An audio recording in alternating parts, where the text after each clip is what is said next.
In our previous episode, we explored how Korea earned its name. But in this chapter of history, we turn our gaze to the man who gave Korea that name, Hwangryong, the unifier of the Korean peninsula and the founder of the Goryeo dynasty. Many kingdoms have risen and fallen on the Korean peninsula, but only one emerged to unite them all, Goryeo. This kingdom was led by one man, a man who would change the course of Korean history forever. Hwangryong, later known as the Taejo of Goryeo, meaning the great founder. He ruled from 918 to 943 Common Era. He founded a dynasty that would last for over 4 centuries, and in 936 he achieved the impossible, the unification of the later 3 kingdoms. Hwangryong was born as the eldest son in 877 CE in Songgok, present-day Kaesong, to a powerful maritime merchant family. His father, Hwangryong, and his mother, Queen Wisuk of the Han clan, gave him the noble roots and sharp mind. But Korea was in chaos.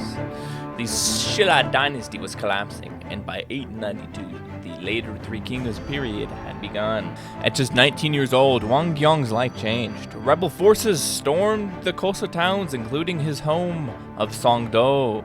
The man behind the revolt, Gyeonghae, a former Buddhist monk turned rebel leader. Rather than oppose him, Hwangryong joined him, quickly becoming one of Gyeonghae's most trusted commanders.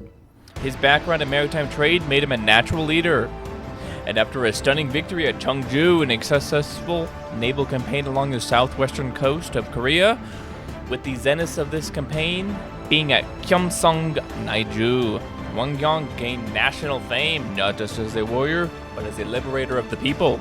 He was known for his generosity, mercy, and tactical genius, where his empathy of the common folk was duly noted and appreciated so much that they would join him as soldiers. 10 years later, in 901 Common Era, Gyeonghae had declared the nation-state of Goryeo, with Hwangryong becoming the prime minister of it. But as the peace settled in, Gyeonghae had begun to grow bored, and his mind began to unravel.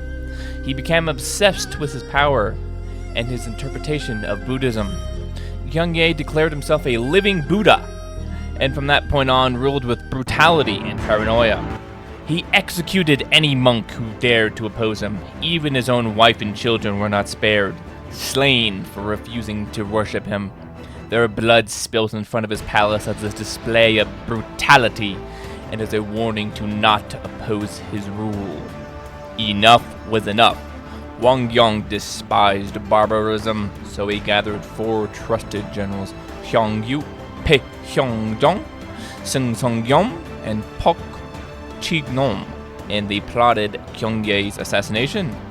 And in 918 Common Era, the deed was done.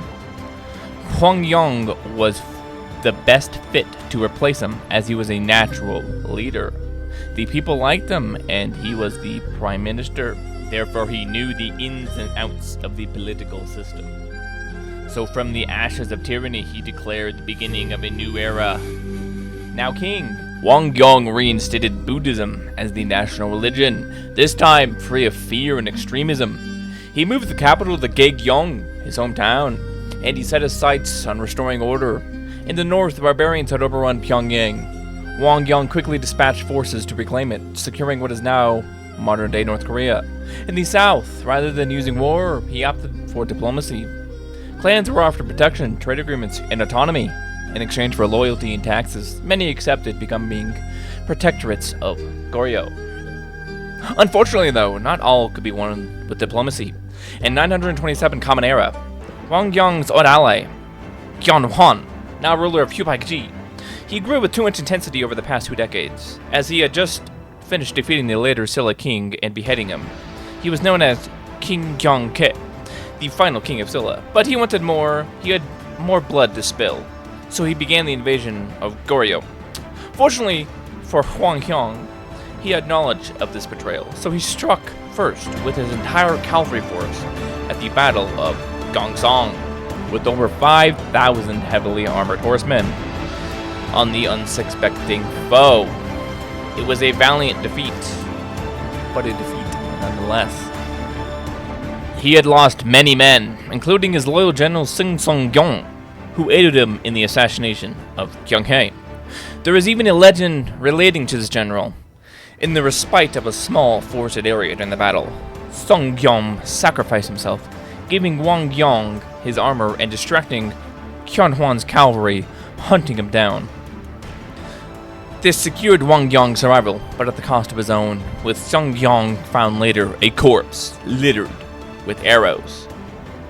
Yet even in defeat, the seeds of victory were sown, as Kyun Hwan's army had suffered far too many casualties of his main army to what was just a subset of Huang Yong's forces. 3 years later, in 930 Common Era, Huang Yong crushed Kyun Hwan at the Battle of Gochang. Although, in a surprising, unsuspecting act of mercy and as a show of respect, he married Kyun into his kingdom and made her prince. But betrayal still lingered. In 935, Kyung's own son tried to stage a coup due to Kyun not favoring his oldest son to become the heir of the Baekje kingdom. He was imprisoned in Gyeongsansa Temple, a poorly guarded makeshift prison on a mountainside, where Kyun easily escaped from. Fleeing to Wangyong in Goryeo and informing of this, he immediately reignited the war between the two nation-states. This war had hardly one battle, as Kyun Hwan's sons were incompetent to lead soldiers, combined with Kyun Hwan's deep knowledge of the region. They were pitifully easy to dispatch in the final battle of Ilsung-gun.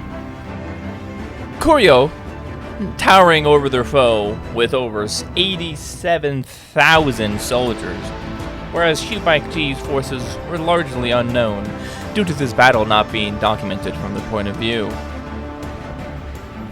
With all three kingdoms under one rule and the later Three Kingdoms period coming to a close, Wang Yong had finally done it. He had reunified the Korean peninsula, forming the foundation of the nation we now know today as Korea. He ruled justly until his death in 943 at the age of 66, passing the throne to his son, Hyejong. Huang Yong's legacy lives on in the name Goryeo, from which the name Korea is directly derived. A merchant's son, a general, a unifier, a king. This was the man who made Korea.